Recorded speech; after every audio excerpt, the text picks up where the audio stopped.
છોટાઉદેપુરના નસવાડીની અંદર ટ્રાફિક જામના દ્રશ્યો સામે આવ્યા છે। ટ્રાફિક જામ સર્જાયો હોય તેવી સ્થિતિ નસવાડીમાં જોવા મળી। ટેન્કરને હટાવવાની કામગીરીને કારણે ટ્રાફિક જામ થયો હતો, જેમાં પલાસણી ગામે સિમેન્ટ ભરેલ ટેન્કર પલટી મારી ચૂક્યો હતો।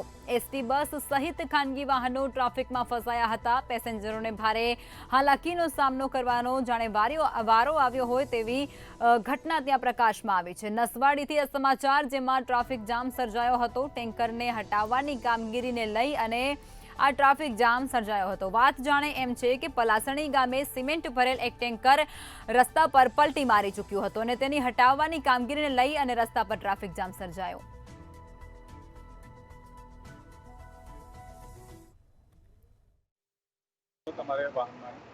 આપણે નસવાડી ગામ પ્લાસણી ગામમાં છે।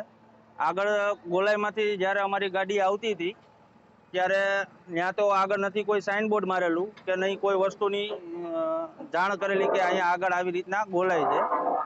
એમાં અમારી ગાડી જ્યારે આવતી હતી ત્યારે સામેથી આમ ગોલાઈમાં આવતી હતી અને પશુ આડું આવ્યું, એને બચાવ કરવા માટે બ્રેક મારવી પડેલી છે। બ્રેક મારવાથી ગાડી આવી રીતના પલટી થઈ ગયેલી છે।